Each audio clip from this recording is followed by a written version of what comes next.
Bismillahirrahmanirrahim. Ça, you got a question or no? Yeah. Salut Cédric, bravo pour ta victoire. Premièrement, est-ce que c'est ce que tu t'attendais à une victoire comme ça, c'est ce que tu voulais et justement, est-ce que tu es satisfait? Merci. Est-ce que je m'attendais à une victoire comme ça? Oui, comme je l'ai annoncé, je savais que j'allais me mettre KO. Je voulais plus l'éteindre pour qu'il dorme, mais on va pas cracher sur un TKO. Je savais qu'au premier round, si je le touchais, il allait pas tenir. Et on l'a vu, hein, premier round, je l'ai touché, il a commencé à tituber. Mais je me suis dit, bon, c'est plié maintenant, il faut juste être patient et ça va passer. Bonsoir Cédric, ici Agnès pour Culture MMA, félicitations pour ta victoire. Tu l'as dit, tu l'as fait, KO au premier round. On a vu que face à un adversaire d'un autre pays que la France, la hype n'est pas aussi puissante que face à un Français. Est-ce qu'un combat franco-français pourrait t'intéresser une nouvelle fois, en excluant la revanche face à Baki? Est-ce qu'il y a un adversaire qui pourrait te plaire, Alex Loré par exemple? Un adversaire qui pourrait me plaire, pas particulièrement, vu que je suis le meilleur, ce sont les gens qui vont venir à moi, qui vont me chercher, qui vont me demander, étant le meilleur et le money fight aussi. Et c'est juste que ce combat il avait un goût particulier, c'est pas qu'il y a moins de hype, c'est juste que la hype est différente. Et tu sais, j'ai pas fait de com, tu vois, c'était un retour un peu, c'était une histoire différente. C'est pour ça que la hype était différente. Mais Cédric Doumbé a toujours sa hype, on a pu le voir à la pesée, après la pesée, au combat, la salle qui était pleine.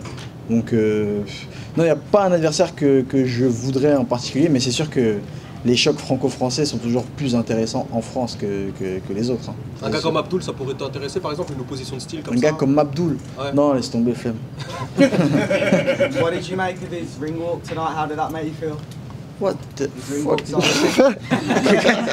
Ring walk song. Ringo? The music. Oh. Jalil's music. Ah, okay, Jalil, yeah. What did you say about the music? What did you think of that song he put on? Ah, the song he put on? What was his song? C'était Niggas in Paris. Niggas in Paris, ah, ok. Ah, j'ai même pas tilté. Yeah, that was a nigga in Paris song. He make good choice of music. So. No, I like him. Big respect to him. He had a good strategy for the fight. I respect that.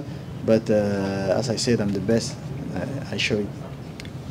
Shems pour le média Le Parcours. Cédric, tu as dit ne pas faire de com avant ce combat. Pourquoi ce choix en fait? Parce que j'avais le seum. J'avais le seum, j'étais énervé, j'étais déçu et à la fois énervé et vexé aussi à la fois. Déçu, pas du public qui me charriait, parce que bon, moi je suis un charrieur donc je vais pas me vexer si on me charrie. Vexé envers, pas l'organisation, mais envers tout le monde en fait. C'est-à-dire je me suis dit, avec tout ce que je fais pour le MMA, voilà comment les gens me remercient. Et comme j'expliquais au commentateur hier, je lui disais, tu sais, moi, j'ai pas de problème avec la défaite, j'aime pas la défaite, tu vois, et on devrait pas aimer la défaite. Mais si ça m'arrive, je n'ai aucun autre choix que de l'accepter, tu vois, je veux dire, c'est filmé et tout le monde me voit perdre, soit par KO, soit par TKO, soit au point, et je peux rien dire, à part retourner à l'entraînement et revenir plus fort et essayer de battre la personne qui m'a battu. Mais perdre, entre guillemets, d'une manière comme ça, c'est jamais agréable. Ça m'est arrivé déjà en Chine où j'envoie l'adversaire 3 fois au tapis et je suis déclaré perdant. Donc ça fait sourire parce qu'on se dit bon, je sais que j'ai pas vraiment perdu, mais d'un autre côté il y a écrit que tu as perdu et les gens se servent de ça pour te narguer. Donc j'étais un peu déçu, j'étais un peu vexé. Du coup je me suis dit ah ouais, c'est comme ça qu'on me remercie, ok, on va voir, pas de com. Et du coup j'ai boudé, j'ai pas voulu faire de com, j'ai voulu venir comme ça sans com. Après c'était plus fort que moi vers la fin parce que je peux pas combattre sans faire un peu le spectacle. Ouais. Et après je l'ai fait et puis voilà. Il y a une revanche face à Anthony Pettis qui est prévue. Une revanche face à Anthony Pettis? Une revanche, excuse-moi. Un combat contre Anthony Pettis qui est prévu. On sait que le Bellator revient à Paris en décembre. Est-ce que tu aimerais que ça se fasse justement sur cette date, en décembre? Moi, peu importe, mais si vous êtes malin, vous allez comprendre. À la base, c'était prévu en septembre. Ouais. Là, il a vu la patate du Cameroun, il s'est dit bon, je crois que j'ai besoin de plus de temps pour me préparer. Et du coup, il a dit non, finalement, je vais faire à Paris, il me faut plus de temps. Peu importe où ça se fera, mais c'est sûr que si ça se fait à Paris, tu vois, c'est encore plus de hype, encore plus de spectacles, c'est pour le public français, c'est encore mieux, tu vois. Pour moi, peu importe, en réalité, même si ça se fait chez lui aux États-Unis, ça change rien à ma préparation, je vais arriver, je vais faire mon job. Merci Cédric. Bonsoir Tom, pour Stade Perform, pour poursuivre la question. Tu as fait 3 combats PFL Bellator à Paris. Est-ce que tu penses que c'est pas le moment de tester ta hype à l'étranger, de conquérir le marché international justement? Si. De toute façon, moi, j'étais prêt déjà depuis le début à la base, quand on a signé au PFL, c'était pour s'exporter et aller conquérir les États-Unis. Mais quand ils ont vu la hype de Zinzin qu'il y avait en France, ils se sont dit, ah, on va l'utiliser en France, et en France, et en France. Mais le moment d'aller aux États-Unis, c'était déjà ce qu'on avait prévu dès la signature. On voulait aller conquérir les States. On avait pour ambition de faire le tournoi, de remporter le tournoi à 1 million aux États-Unis. Et finalement, les plans ont changé. Là, je pense que pour Anthony Pettis, il a demandé à ce que ça se fasse en France. Est-ce que le PFL va suivre un peu la vibe? Je sais pas, mais en tout cas, nous on va pousser pour s'exporter, hein, parce que plus d'audience aux États-Unis, plus de flous, plus d'oseille, il faut que ça ralasse. Olivier pour Boxmag, j'aimerais, s'il te plaît, que tu puisses revenir avec nous sur la pesée. Quand tu t'as poussé, c'était un peu chaud, tu as peut-être vu rouge, non? On a senti que tu étais un petit peu... Non, moi je suis jamais énervé. Je peux me vexer, mais là, comment dire, c'est plutôt moi qui ai joué avec lui. Tu sais, j'ai provoqué, donc je peux pas m'énerver si derrière il me pousse. Non, je l'ai provoqué juste pour voir un peu. Je voyais un deuxième Murtel en face de moi, et du coup, tel un deuxième Murtel qui se respecte, il a le droit au t-shirt dans la tête. J'ai mal visé, hein, je perds un peu mes réflexes. J'ai mal visé, et puis j'étais content quand j'ai vu sa réaction. Je me suis dit, ah, c'est bon, j'ai capté. Mais après, j'ai vu, en fait, c'est un Américain, c'est-à-dire même lui, il n'était pas vraiment énervé. C'était du spectacle en même temps, me jette pas ton t-shirt parce que je viens de Saint-Louis, tu vois, c'est un quartier très chaud au State. Du coup, non, moi tu me verras jamais énervé dans un domaine sportif comme ça, même si le mec me manque de respect comme Jason Jackson a fait, je vais jamais sortir de mes gonds parce qu'un combattant énervé, c'est un combattant qui perd ses moyens et qui perd ses capacités pugilistiques et ça m'arrivera pas ça. Et est-ce que tu as été touché alors Quand je suis tombé? Ouais. Non, j'ai glissé. Ah, c'est Eric Dombé, frère, sérieux, qui va me toucher? En tout cas, l'esquive, elle a été magnifique. Ah, poteau, j'ai des jambes. C'est la question que je voulais poser. Ça, MMA Arena, Ouais. on t'a vu tomber. Certaines personnes ont vu que tu avais les yeux fermés. On pensait que tu Oh. tombais. Dis-moi les rumeurs. Sur Twitter, il y a certaines rumeurs. Ah ouais. Ah, je suis désolé. Non, jamais de la vie. T'es vraiment tombé ou t'as fait un petit dodo? Ah oui, je suis tombé, tout le monde a vu que je suis tombé. Mais j'ai Ah, glissé. mais t'es tombé à cause Non, du il m'a pas touché. Non, si vous voulez, on regardera la VAR. Non, j'ai pris aucun coup, j'ai juste glissé. Derrière, on a vu que mes réflexes étaient là, j'ai esquivé, j'ai souri. Ah non, si je suis touché, je te dis, il y a des combats, il y a un combat, j'ai été touché, des combats, je suis un ouf. Il y a un combat, j'ai été touché, je l'ai dit, c'était contre Yohan Congolo à une époque, on l'a bien vu. Mais sinon, non, là, si j'avais été touché, je l'aurais dit. Your original opponent, Derek Anderson, and obviously the Pettis fight, which one would you prefer to happen in France? Because Pettis said before, maybe the fight between you two happening in Saudi Arabia in September. Of course, there is no doubt about it. Anthony Pettis is a better choice, way better choice than Derek, because of his name, because of what he have done in this sport in UFC. So for me, as I said yesterday, to have Anthony Pettis on my record is amazing. Cédric, on voit que ton coin s'étoffe de plus en plus avec des grands professionnels. On a vu Boris, on a vu Mehdi. Qu'est-ce qui te manque encore dans ton jeu MMA pour le compartiment dans lequel tu voudrais plus progresser? Ce qui me manque dans mon jeu MMA,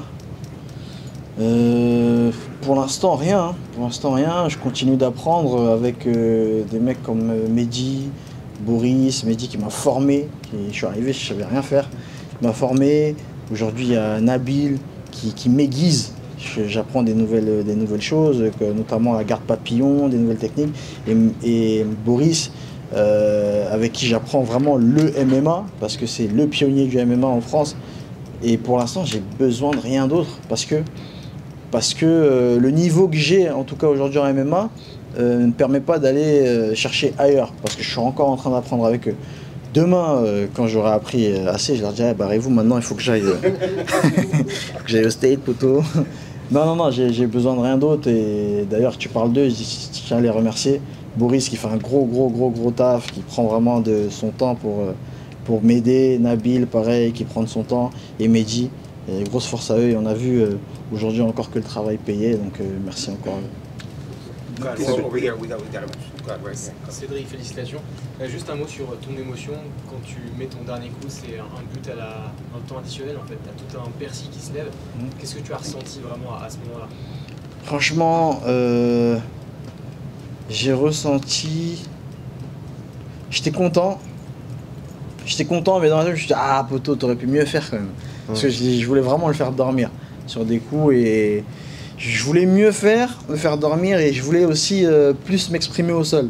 Et je voulais encore plus aller au sol, mais pas par moi-même, je voulais qu'il m'emmène et qu'on aille travailler au sol. À un moment, je voulais le finaliser avec ma soumission préférée que je ne vais pas déclarer. Je voulais le finaliser, mais il s'est levé. Je me suis dit, ah poto, là t'as évité quelque chose de très très noir. Parce que ça aurait tourné, ça aurait été une fierté pour moi de le finaliser. Mais non, j'étais content, bien sûr, enfin de renouer avec la victoire, même si j'avais jamais divorcé de la victoire. C'est un sentiment vraiment bizarre. Ce qui s'est passé la dernière fois, je l'ai vraiment, entre guillemets, mal vécu. Et le fait de renouer avec la victoire dans Bercy, devant le même public, ça m'a vraiment fait plaisir. Devant ma famille aussi, parce que ma famille, mes coachs, qui la dernière fois étaient tristes, et là, ça fait du bien. Mais il n'y a pas un excès non plus, je viens pas de gagner la Champions League. Donc voilà. Last question right here. Last one. Bonjour Cédric, Rémi pour l'équipe. On va dire félicitations. Tu disais avant ce combat qu'il y avait tout un plan que tu voulais mettre en place, mettre KO Willis, c'est fait, puis Pétis, puis machin, la ceinture, etc. Toi aujourd'hui, quand tu as 31 ans, à chaque fois on pose la question aux combattants, c'est quoi leur rêve, c'est quoi leur objectif ultime pour leur carrière? Là toi, tu dirais quoi? Tu parles de Pétis, c'est faire des gros combats de la hype ou une ceinture au PFL? Mon objectif ultime, c'est de toujours faire ce que je dis. Parce qu'aujourd'hui, j'ai tout gagné en réalité. Aujourd'hui, j'ai tout gagné. Je sais que j'aurai bientôt la ceinture du Bellator, du PFL, peu importe l'organisation où je suis, j'aurai la ceinture. Et en fait, je sais que ce ne sera pas suffisant. C'est-à-dire, je serai champion, mais oui, et. Alors que ce qui sera magnifique, c'est de tout le temps prédire quelque chose et derrière assumer. Là, quand je dis je vais le mettre KO au premier round, je le mets KO au premier round. En fait, c'est ça mon challenge maintenant. C'est quoi ta prédiction là? One more, is that it? Et là, ma prédiction, comme je l'ai dit, comme j'ai dit dans l'interview, j'ai dit là, je vais combattre Jalil, je vais le mettre KO. Ensuite, je vais combattre Pélis, je vais le mettre KO. Ensuite, s'il a encore la ceinture, Jason Jackson, qui a mal parlé, je vais le mettre KO. Ensuite, je prends la ceinture et je la défends. Je mets KO, je fais des prédictions, je défends. Et Baki, je le mets KO s'il veut revenir, mais il ne reviendra pas. Donc pas du UFC. Thank you guys, that's it man. Thank you very much. Thank you.